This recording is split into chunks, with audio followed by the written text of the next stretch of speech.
El síndrome nefrítico está inflamado. Ese es ahí existe inflamación del glomérulo. Entonces, cuando se inflama el glomérulo, el paciente acude principalmente porque dice, estoy orinando sangre, doctor. Estoy orinando sangre. Y esta se puede acompañar de proteinuria en rango no nefrótico. No nefrótico. ¿Cuándo es una proteinuria en rango nefrótico, doctores? ¿Mayor a cuánto? Mayor o igual a Más de 3.5. Eso, muy bien. Entonces, más de 3.5. Algunos textos van a encontrar como 3 gramos, más de 3, ¿no? Pero más de 3.5 es importante. Ahora, el paciente además tiene hipertensión. Y la hipertensión, tanto en el nefrítico como en el nefrótico, ambos pueden cursar con hipertensión. Aquí la diferencia es en la fisiopatología. En la fisiopatología. Y la hematuria, como está inflamado el glomérulo, puede existir disminución de la tasa de filtrado glomerular. Entonces el paciente principalmente acude por esto, porque dice, doctor, estoy orinando sangre. Y cuando orina sangre, puede ser porque tenga lesión en la vejiga, en la uretra, en los uréteres. Entonces, ahí nosotros vemos las hematurias de origen glomerular y de origen de vías urinarias bajas. Entonces acá, la hematuria de origen glomerular normalmente son dismórficos o en presencia de cilindros hemáticos. Esa es la gran diferencia. Puede tener, ¿no? Puede haber proteinuria, pero normalmente es menos de 3.5, es decir, en rango no nefrótico. Puede haber, el paciente puede tener hipertensión, pero el mecanismo es la retención de sodio y agua. A comparación del síndrome nefrótico es otro mecanismo. El paciente, como está inflamado el glomérulo, no puede filtrar completamente. Entonces, el paciente puede tener con tendencia a la oliguria, menos de 400 ml de 24 horas. Y estos pacientes pueden tener un leve edema, sobre todo a nivel de párpados, y raras veces, algunas veces puede encontrarse en extremidades inferiores, ¿no? Entonces, esa es la característica de un síndrome nefrítico. Las causas son muchas, pero principalmente la primera causa en nuestro medio es la glomerulonefritis postestreptocócica, la postinfecciosa. Ahora, las causas, si nosotros vemos las causas del síndrome nefrítico, pueden ser infecciosas, pueden ser de origen autoinmunitario, pueden ser genéticos y otras. La postinfecciosa es una causa como tal infecciosa ocasionada por los estreptococos con sus cepas nefritogénicas. Otra causa es la nefropatía por IgA, la enfermedad de Berger, que es la causa más común de hematuria glomerular recurrente, la causa más frecuente. El diagnóstico, no todos ellos van a requerir una biopsia. Nos vamos a basar en la historia clínica, en el examen físico, en el sedimento urinario y algunos casos van a requerir biopsia renal. En la biopsia nos va a ayudar a identificar cuál es la causa del síndrome nefrítico, cuál es la causa. Entonces, aquí el tratamiento va a la causa, normalmente, pero podemos dar un tratamiento de soporte, sobre todo bajar la presión arterial, reducir la proteinuria. ¿Con qué reducimos? Con yecas y aras. Y si es una glomerulonefritis autoinmunitaria, vamos a tener manejos con corticoides e inmunosupresores. ¿Cuál es la complicación más grave de que el paciente pueda tener insuficiencia renal aguda y esta complicarse con hipercalemia, acidosis metabólica, etcétera, y puede fallecer el paciente? Y el pronóstico varía dependiendo de la causa de la enfermedad. Entonces, ¿qué tenemos que saber? Ambos riñones de una persona, más o menos tenemos 1.8 millones de capilares glomerulares en forma de ovillo. Esta es una biopsia vista al microscopio, donde se evidencia acá la cápsula de Bowman, el espacio de Bowman. Todos estos son los capilares. Este es el endotelio capilar. Y dentro de este endotelio, estos vasos sanguíneos, al centro tiene su intersticio, ¿no? Como su estructura, y ese es el mesangio. Además, estos capilares, estos glomérulos, están envueltas por unas células denominadas los famosos podocitos. Entonces, si nosotros hacemos un esquema del glomérulo, vamos a tener ahí, y este glomérulo va a estar envuelta por unas células denominadas podocitos. Y al centro van a haber células que van a dar soporte, que son las células mesangiales. ¿Ok? Entonces, por estos capilares, más o menos, habíamos comentado que por fisiología básica filtran de 120 a 180 litros de filtrado plasmático en 24 horas. Entonces, el síndrome nefrítico no es nada más que la inflamación del glomérulo, de este glomérulo que estamos viendo, ya sea por causa infecciosa, autoinmunitaria, genética u otras. Entonces, el síndrome nefrítico se caracteriza por hematuria con acantocitos. En el sedimento urinario se evidencia cilindros de eritrocitos, la proteinuria rango no nefrótico, presenta hipertensión. Un paciente con síndrome nefrítico, ¿por qué mecanismo fisiopatológico presenta hipertensión?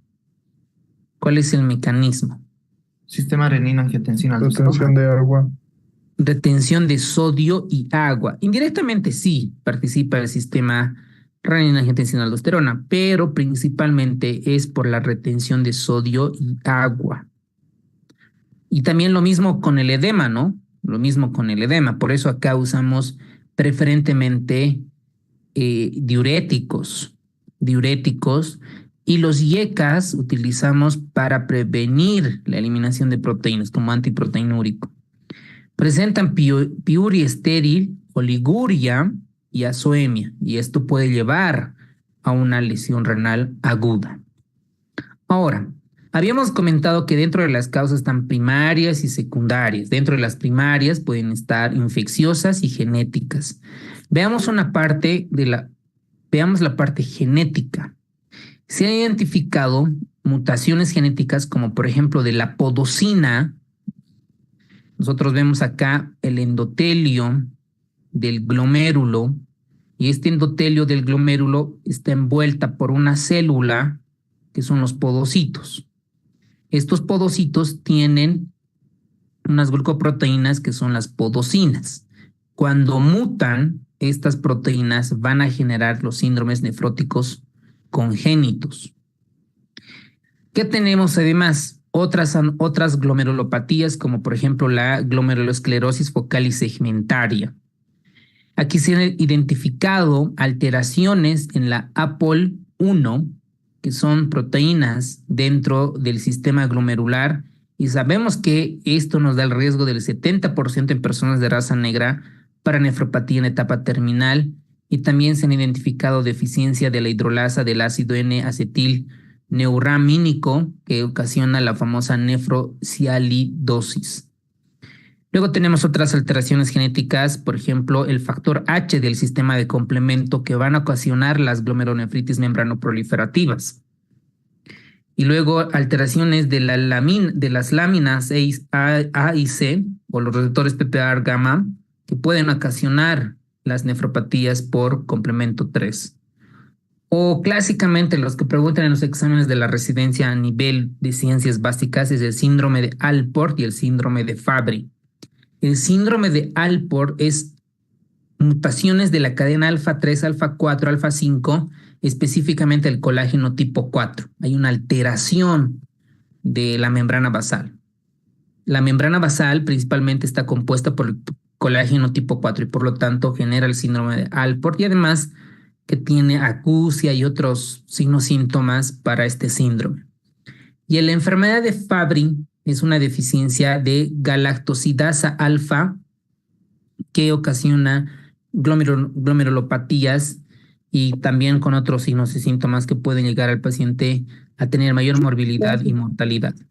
¿En serio? Ahora, ¿Vamos a escuchar?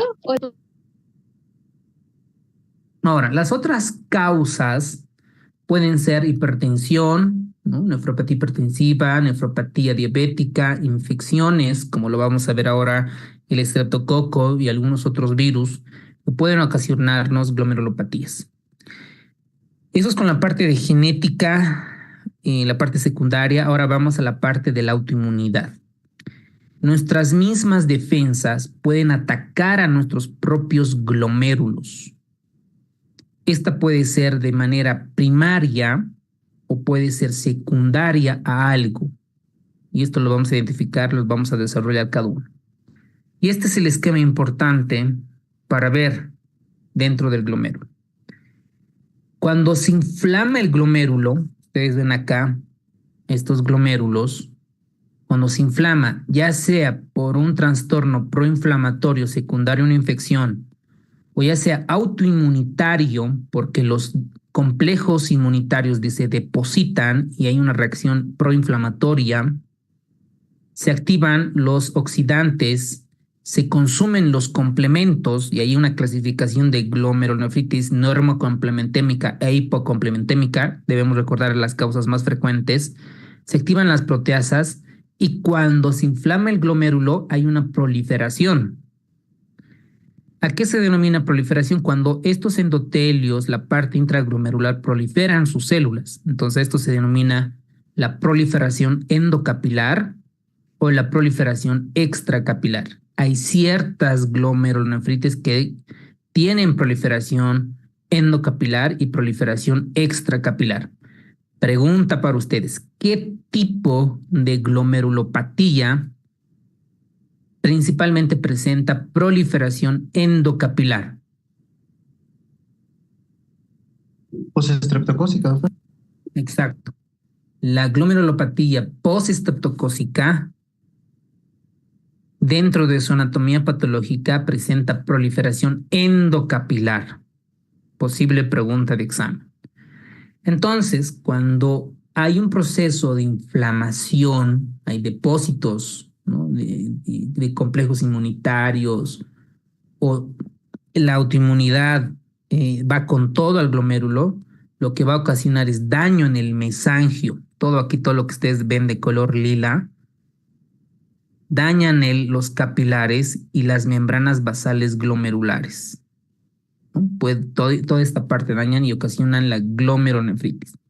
Entonces el paciente, como está inflamado el glomérulo, no puede contener a los glóbulos rojos y por lo tanto el paciente tiene hematuria.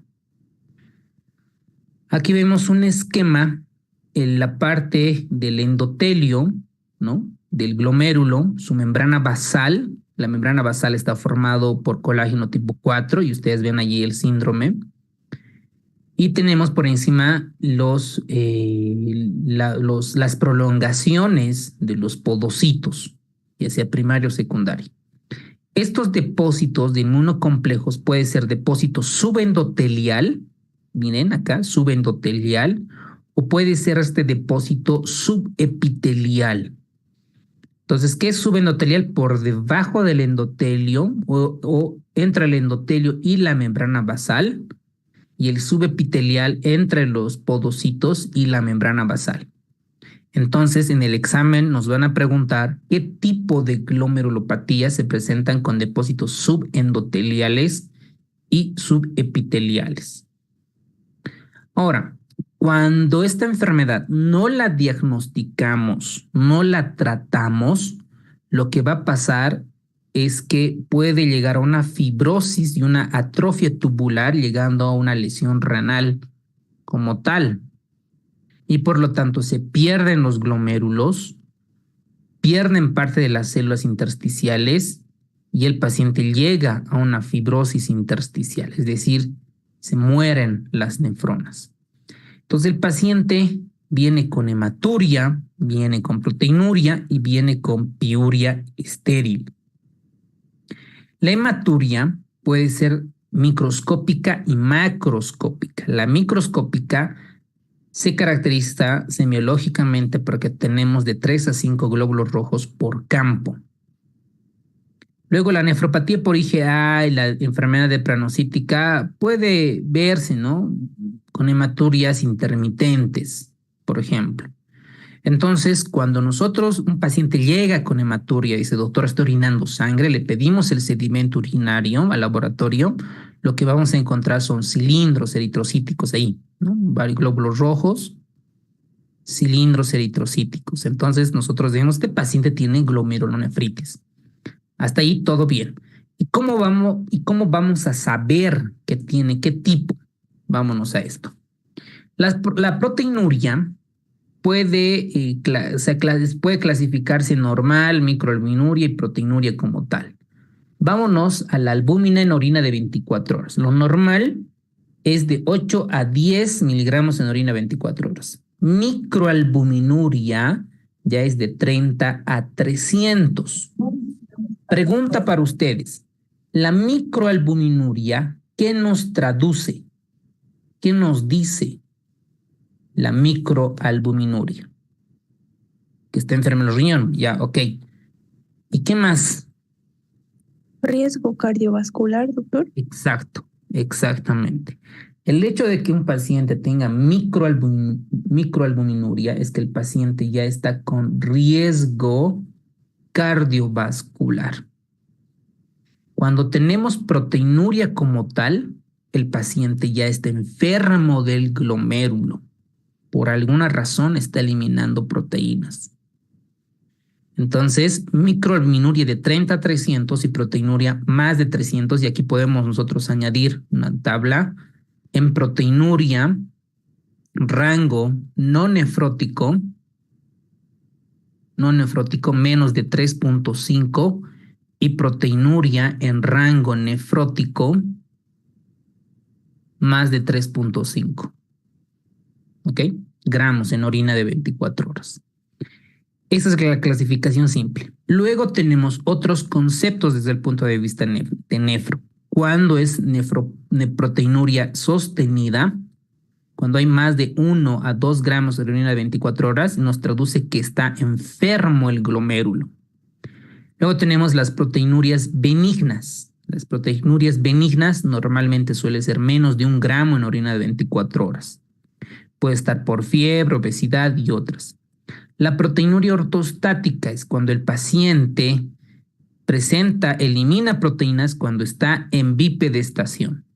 Proteína aislada, proteína no selectiva es cuando existe eliminación de albúmina más otras proteínas. Y cuando es selectiva, solo elimina albúmina. Varios tipos de proteinuria. La piuria es cuando se eliminan glóbulos blancos, pero no necesariamente de causa infecciosa. Acá la piuria es estéril, es de causa inflamatoria.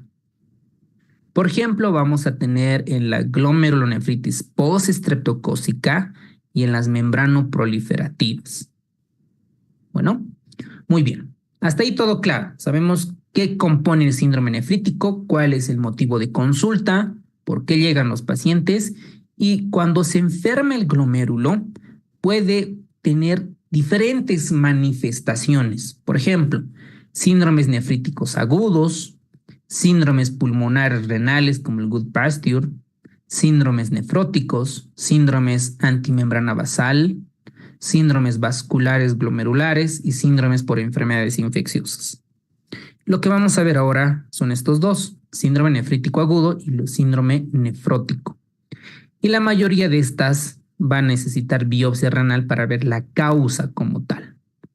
Entonces, ¿qué es el síndrome nefrítico? La inflamación del glomérulo. Se inflama el glomérulo. Entonces, como hay daño capilar, el paciente presenta hematuria. ¿Y qué vemos en el microscopio? Cilindros de glóbulos rojos.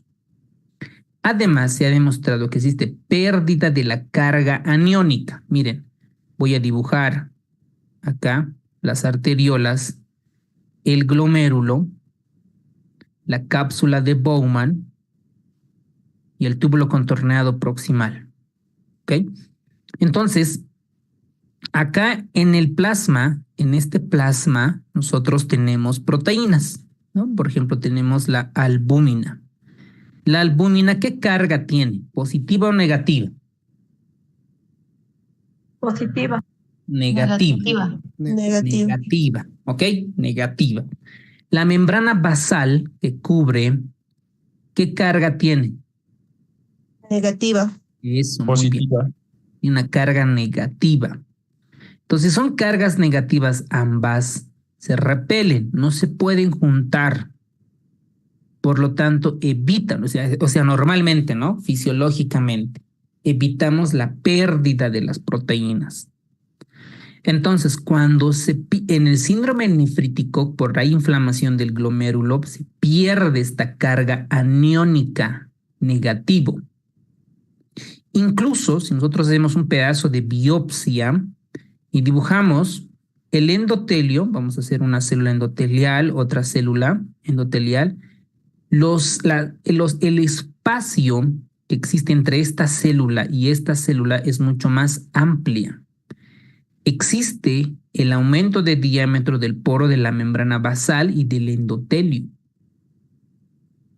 Por lo tanto, ¿qué hace? Que se pierda la carga aniónica, aumenta la permeabilidad y el paciente elimina proteínas. Y como está inflamado, las células dicen, no, tengo células muertas que no están funcionando, comienza la hipercelularidad, comienza a haber la proliferación. Y esta proliferación puede ser endocapilar o extracapilar. Entonces, como está inflamado y hay hipercelularidad, el plasma no puede filtrar, se retiene el plasma. Entonces, por lo tanto, al retenerse, disminuir la tasa de filtrado glomerular, al reducir el filtrado, cae la tasa de filtrado glomerular y el paciente no tiene diuresis, entra en oliguria. Entonces, como el líquido no puede filtrarse, se retiene, regresa al cuerpo, ¿no es cierto? Y con esto hay retención de sodio y retención de agua. Y esto predispone que el paciente tenga hipertensión arterial. ¿Ok? Entonces, al retener agua, obviamente el paciente igual va a tener edema. Y el edema va a estar en los párpados y en las extremidades inferiores. Entonces, un síndrome nefrítico se caracteriza por hematuria principalmente, puede haber proteinuria, hipertensión, edema, y a todo esto lo que eleva como biomarcador es la creatinina sérica. Y si aumenta la creatinina, por lo tanto, disminuye la tasa de filtrado glomerular. ¿Ok? Muy bien, ahí tengo una pregunta con relación al síndrome nefrítico agudo. Pueden contestar en el chat cuál es incorrecta. 40 segundos, por favor.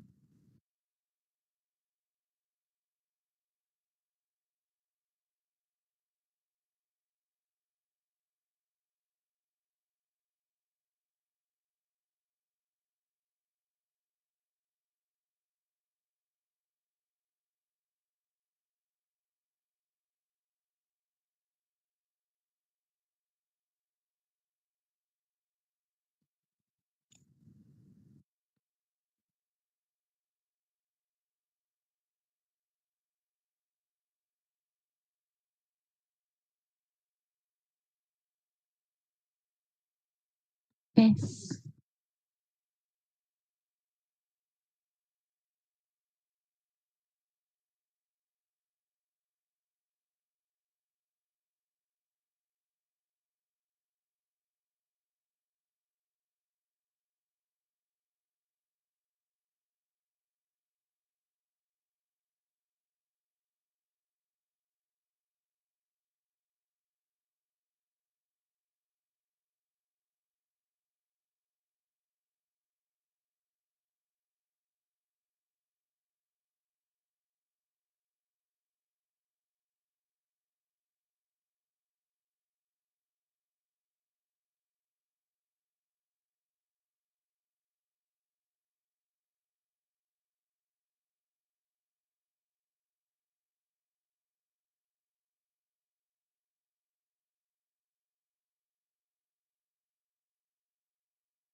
Bueno, gracias por participar.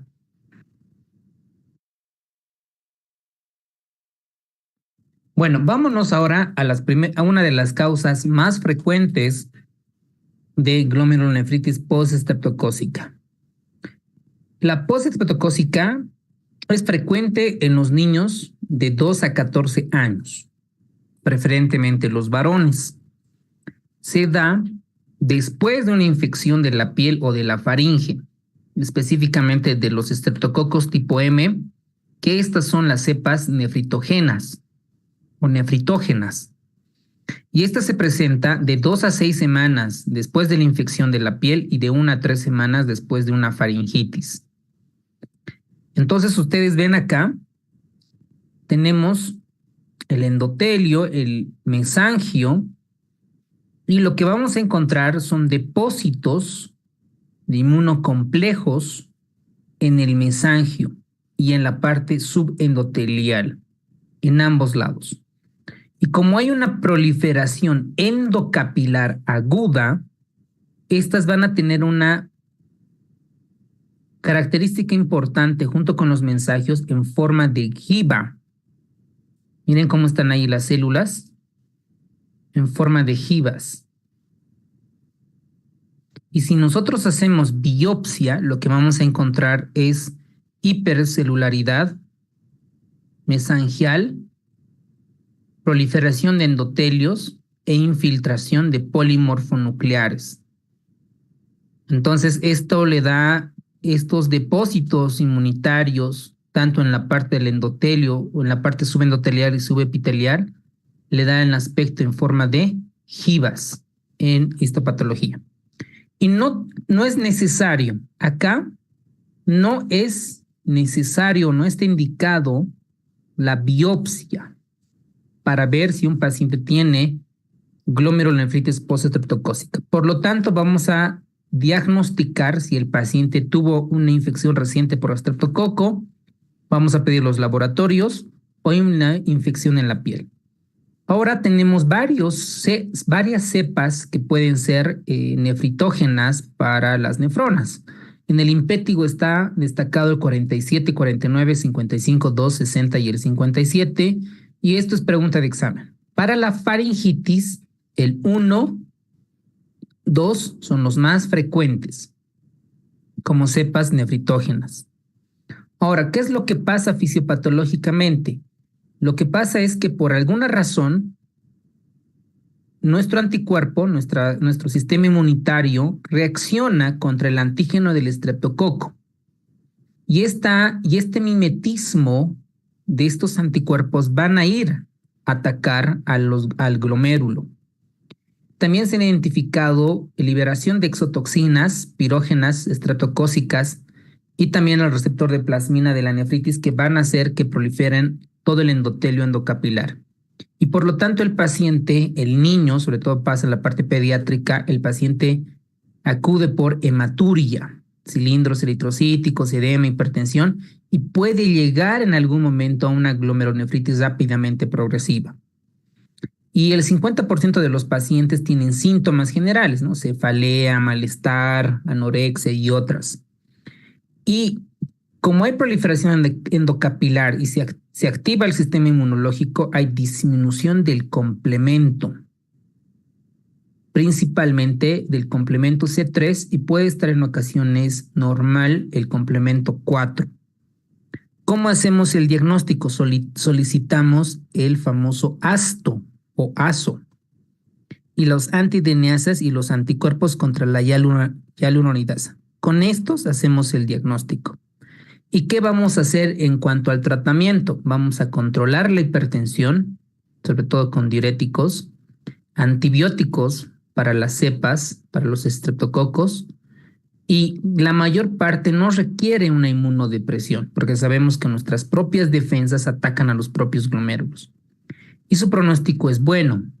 En adultos, sobre todo en ancianos, pueden tener un pronóstico sombrío, ¿no? Porque pueden llegar a lesión renal aguda y convertirse en crónica. Y aquí tenemos un resumen. Principalmente afecta a los niños entre los 3 a los 12 años. Ocurre después de las infecciones de los estreptococos beta hemolíticos del grupo de Lancefiel y es más común después de la faringitis. El paciente tiene un edema periorbitario y periférico, presenta hipertensión y la mamá o los papás del niño lo trae porque es un niño o su hijo o hija presenta orina de color té o de color Coca-Cola. Y normalmente es autolimitado y en algunos casos puede llegar a una glomerulonefritis rápidamente progresiva e insuficiencia renal. ¿Cómo hacemos el diagnóstico? Pedimos los anticuerpos antiestreptocócicos y si es positiva ya tenemos ahí el diagnóstico. Y dentro del complemento, ¿cuál está consumida o disminuida? El complemento C3 principalmente. Perdón, doctor, ¿qué pedimos? Perdón. Los anticuerpos antiestreptocócicos. Gracias, doctor. No de nada.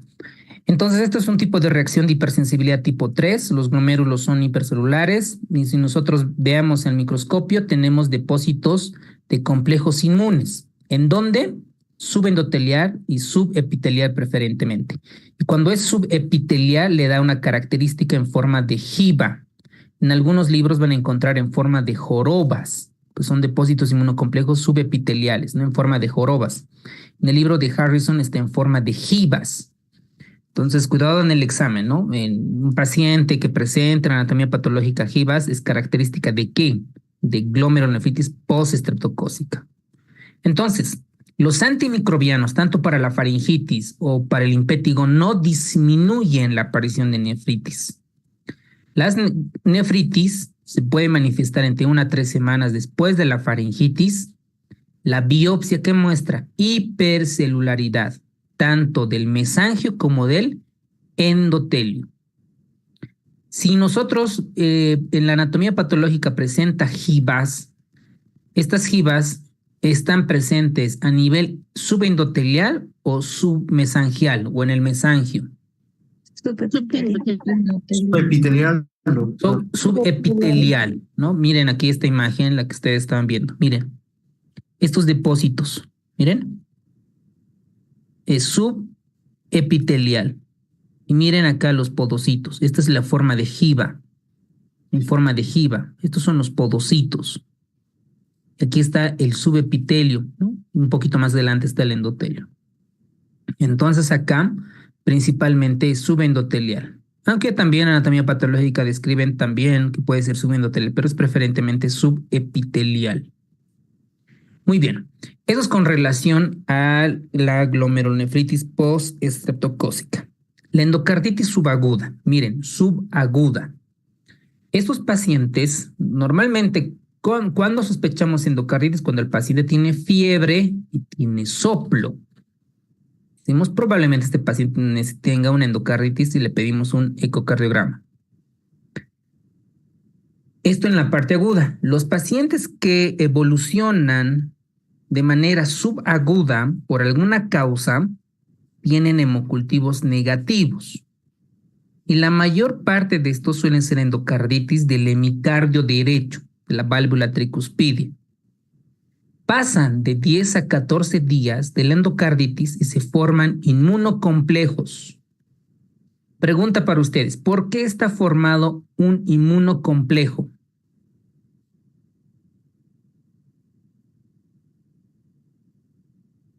Pueden ser formados por, exacto, por antígenos unidos con anticuerpos. Este antígeno puede ser un pedacito de ribosoma, puede ser una proteína, puede ser una glucoproteína, puede ser una membrana de una mitocondria.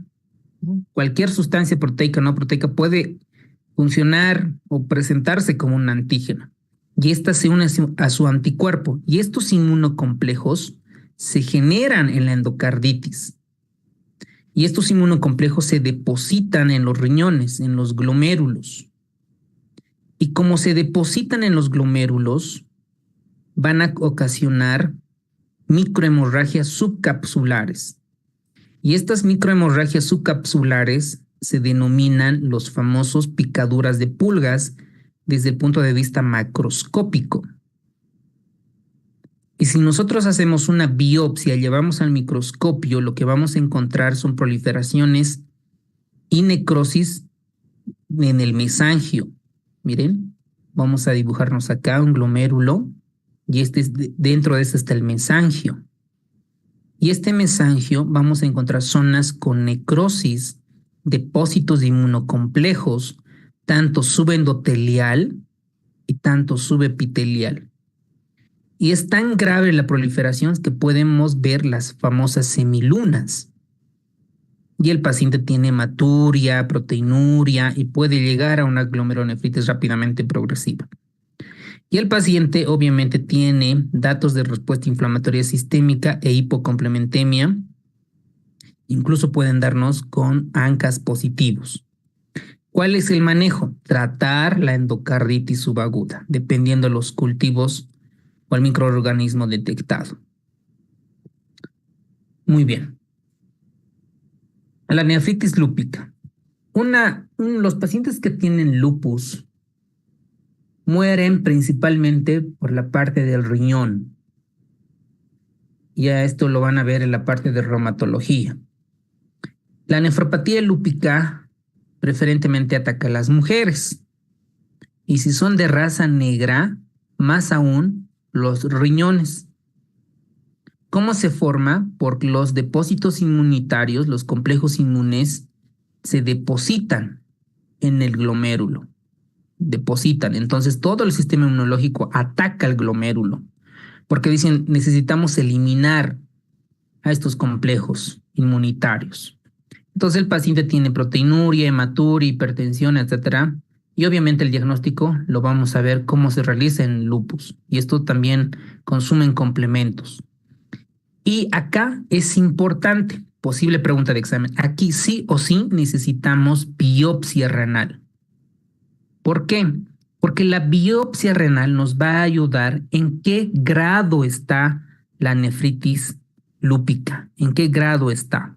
Y para cada grado, vamos a ver, tiene un tratamiento para cada uno de ellos en cuanto a sus esquemas, ya sea inmunosupresores con ciclofosfamida, acetioprina y otros. Esta es la clasificación. En la clase 1 hay una alteración mesangial mínima. El paciente está asintomático, ¿no? Rara vez el paciente puede estar en rango nefrótico, tiene un buen pronóstico. En pacientes con proliferación mesangial, si nosotros los dibujamos ahí, una nefrona, vamos a tener esta proliferación mesangial. Hay una hipercelularidad. Esto también tiene buen pronóstico y no necesita un tratamiento agresivo. Mientras que la 3 y la 4, si no hacemos tratamiento, tiene un peor pronóstico. La 3 es una nefritis focal y la 4 es una nefritis difusa. En la 3 existe proliferación endocapilar, más o menos extracapilar focal, es decir, nosotros dibujamos un riñón en un solo segmento, por eso es focal.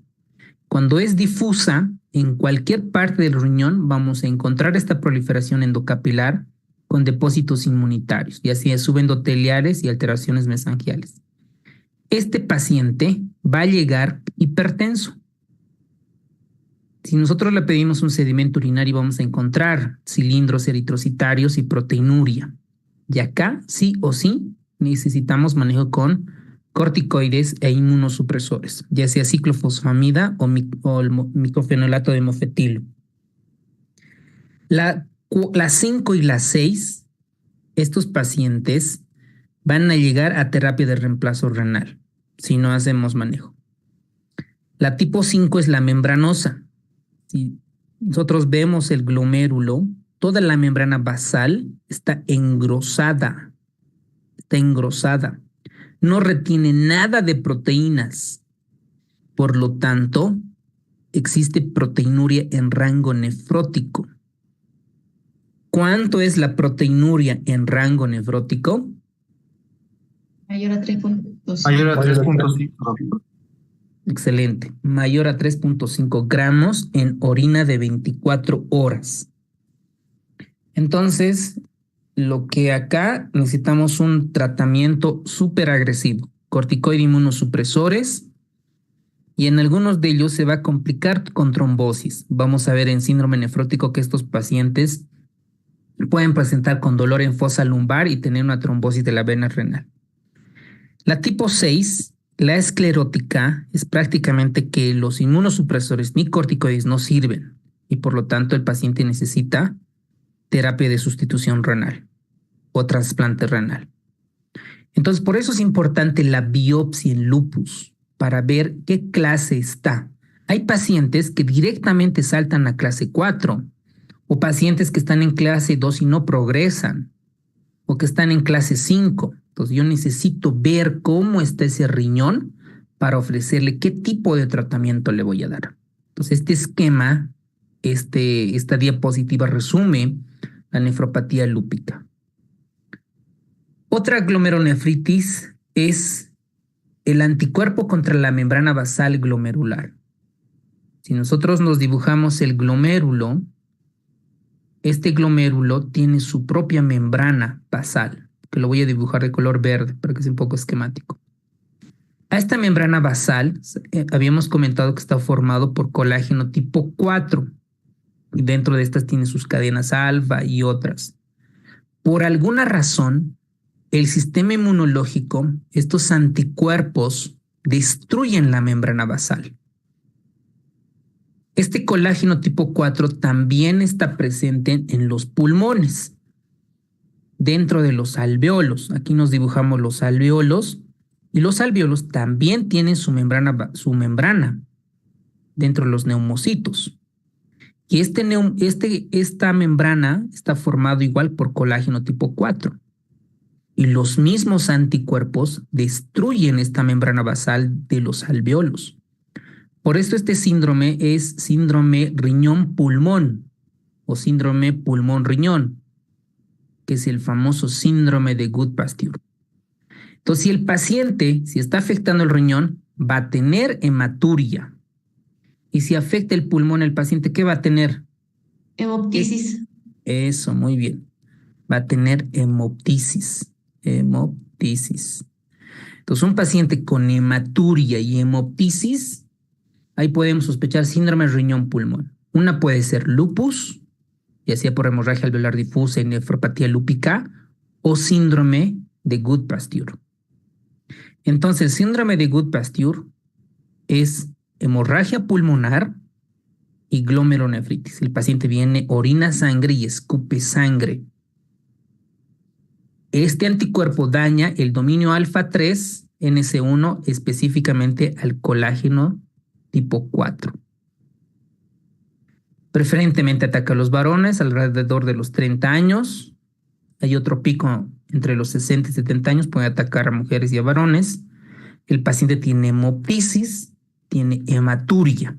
Esos dos datos, acuérdense, para el examen. Y en la biopsia se puede ver formación de semilunas, ¿no? Acá, la formación de semilunas, es decir, que están cicatrizadas. Y el pronóstico depende, ¿no? ¿Qué tanto está afectado el riñón para ver ese tipo de pacientes? Y el paciente debe de entrar a terapia inmunosupresor para más terapia de sustitución renal. ¿Cómo hacemos el diagnóstico? ¿Qué pedimos? Anticuerpos. Estos anticuerpos de color rojo que acabo de dibujar, estos los debemos de identificar. ¿Qué pedimos? Anticuerpos antimembrana basal glomerular.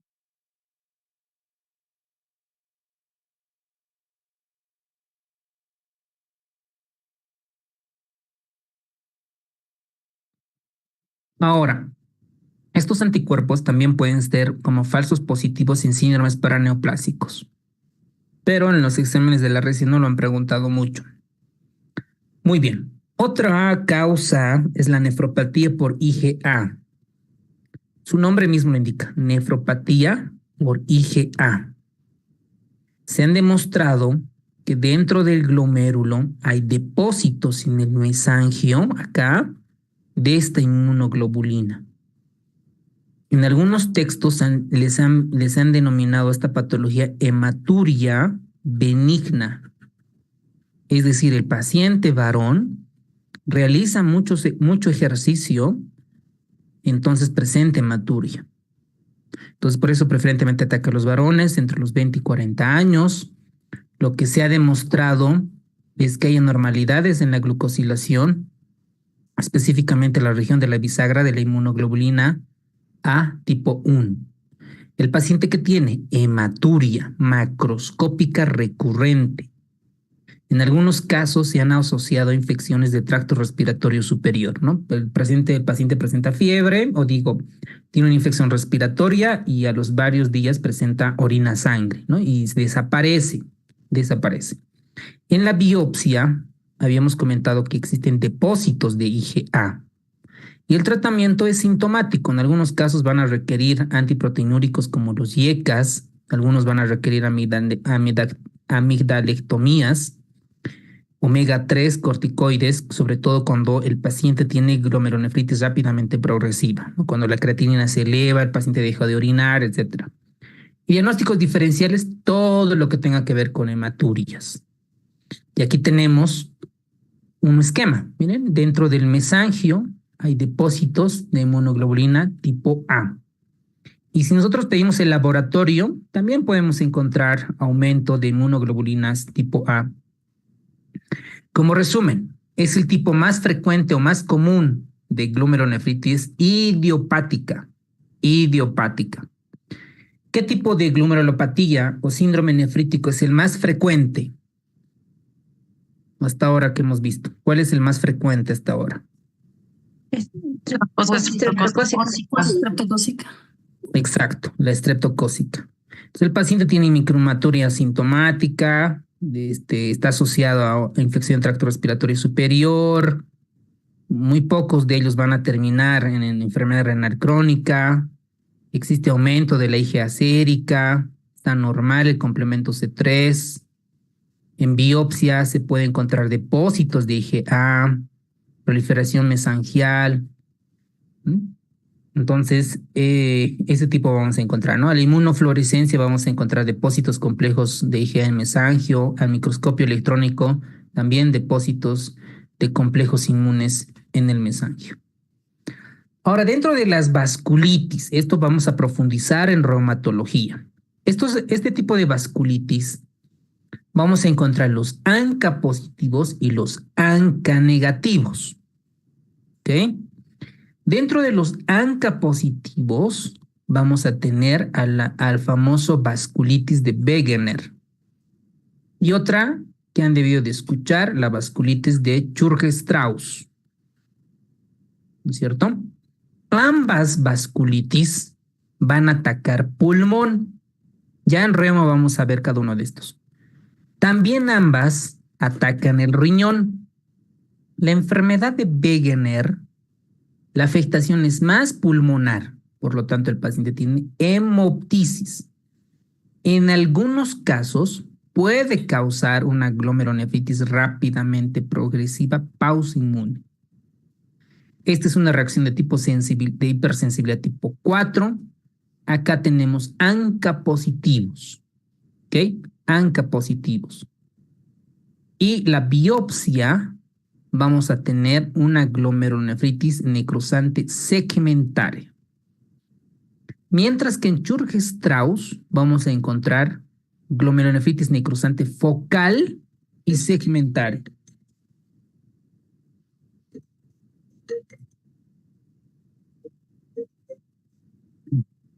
Disculpen. Bueno, entonces, luego la otra, les comentaba que en Churg-Strauss, ¿no? Este es focal y segmentaria. La gran diferencia entre Wegener y Churg-Strauss, la clínica puede ser la misma. Puede tener hemoptisis, puede tener broncoespasmo, pero acá la diferencia es que el paciente tiene un asma de difícil control o una rinitis alérgica de difícil control. Porque ambas atacan pulmón y riñón, pero preferentemente pulmón. Mientras que la polangitis microscópica ataca más el riñón y esta puede generar una glomerulonefritis rápidamente progresiva pausi-inmune. ¿Ok? Entonces, ahí tienen las tres con relación a las vasculitis. ¿Qué vamos a ver acá?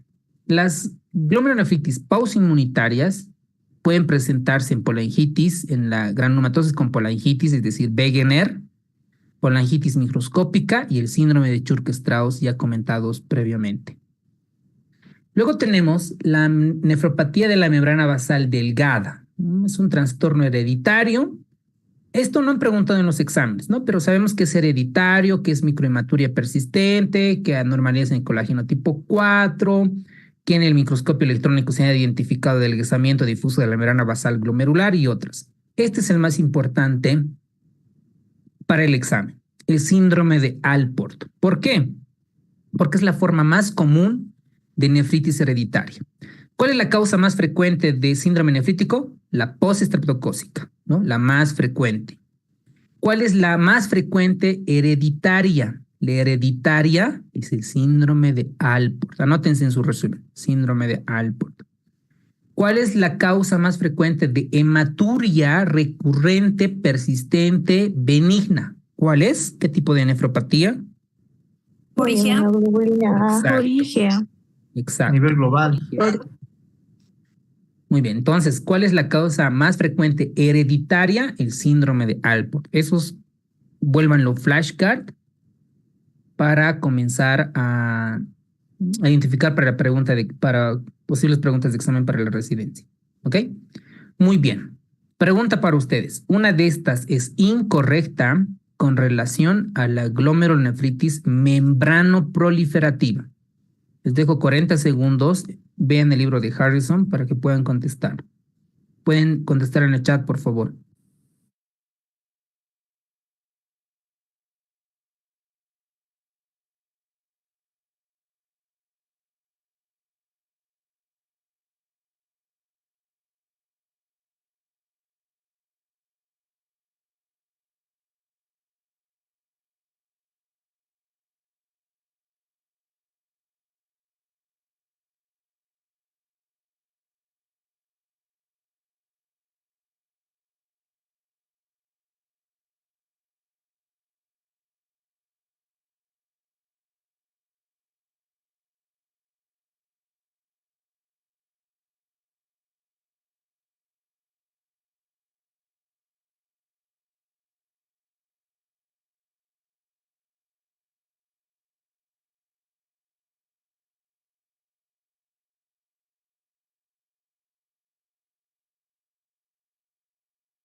Glomérulo.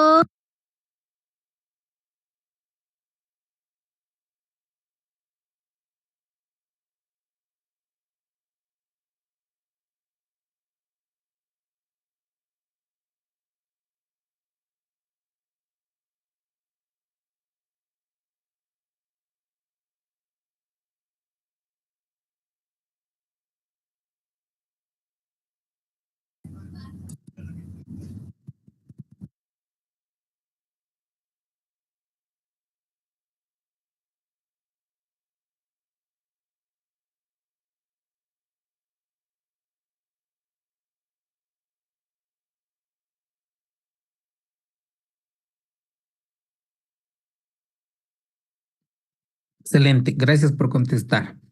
Estas patologías en la práctica clínica no es tan frecuente porque muchos de los pacientes ya llegan en fibrosis renal, entonces ya directamente ingresan en diálisis, ¿no? Ustedes han debido ver pacientes de 20 años, 30 años en diálisis.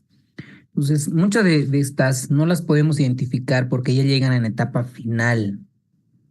Y sí, ¿no? Dicen en 5 años sí orinaba sangre o sí tenían este tipo de enfermedad y se comienza retrospectivamente a poder decir qué tipo de enfermedad tenía o qué tipo de glomerulopatía. Y esta es una de las causas es la membrana proliferativa. Dentro de la membrana proliferativa para el examen de la residencia son 3 tipos. La 1, la 2 y la 3. La 1 es la idiopática, no se sabe la causa, por qué el paciente tiene membrana proliferativa. ¿Por qué? Esta es la más frecuente. Se han identificado en endocarditis bacteriana subaguda, en lupus, en hepatitis C y crioglobulinemia mixta, hepatitis C y cáncer. Cuando se ve en la biopsia renal, vamos a encontrar los famosos rieles de vagoneta. Algunos libros de anatomía patológica las dibujaban en forma de rieles de vagoneta, porque hay una fibrosis laminar. La tipo 2, donde existe depósitos densos de inmunoglobulinas, y la tipo 3 es netamente idiopática. Entonces, el mecanismo principal acá es por mecanismos autoinmunitarios, mesangioproliferativos, y es una glomerulopatía hipocomplementémica. Hoy en el grupo de WhatsApp les han enviado qué tipo de glomerulopatías son normocomplementémicas e hipocomplementémicas. Si nosotros vemos a la tipo 1, vamos a encontrar depósitos subendoteliales, proliferación del mesangio junto a macrófagos, un mesangio ensanchado, interposición de mesangios principalmente. Entonces, en la tipo 1 el paciente tiene hematuria, proteinuria, síntomas generales. En la tipo 2 lo mismo, pero más disminución de concentración de complementos C4, de C3 principalmente. Y el tratamiento es ver la causa. ¿Por qué? Y si es primaria y no la sabemos, probablemente ahí necesite inmunosupresores y corticoides. En la causa, en la secundaria, tratamos la causa como tal, ¿no es cierto? Ahora, aquí tenemos un resumen de las glomerulonefritis proliferativas y de progresión rápida. La proliferativa debemos recordar que puede presentarse con síndrome nefrítico con proteinuria en rango nefrótico y presentan disminución del complemento C3, pueden presentar ANA positivos, anticuerpos anti-DNA de doble cadena positivos. Al microscopio de luz vamos a encontrar engrosamiento de los capilares, como hemos visto en las imágenes, engrosamiento de los capilares. Al microscopio electrónico tiene una apariencia granular y depósitos inmunes, sobre todo de IgG, C3 y C1q, que son las subfracciones de los complementos. Y las glomerulonefritis de progresión rápida, acá vamos a encontrar formación de semilunas.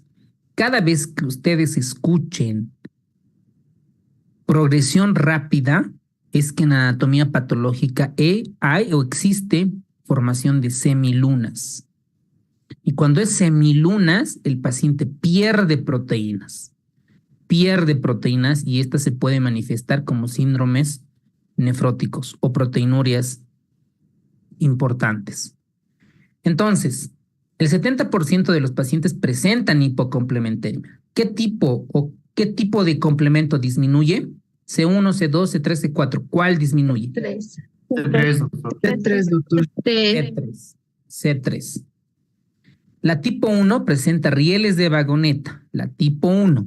La tipo 2 presentan cuerpos densos que se caracteriza por un C3 sérico reducido, que ya lo comentamos, y los síntomas iniciales pueden tener proteinurias, ¿no? Puede presentarse esto como nefrítico o nefróticos. La tipo 1, ¿a qué tipo de hepatitis se relaciona? C y B.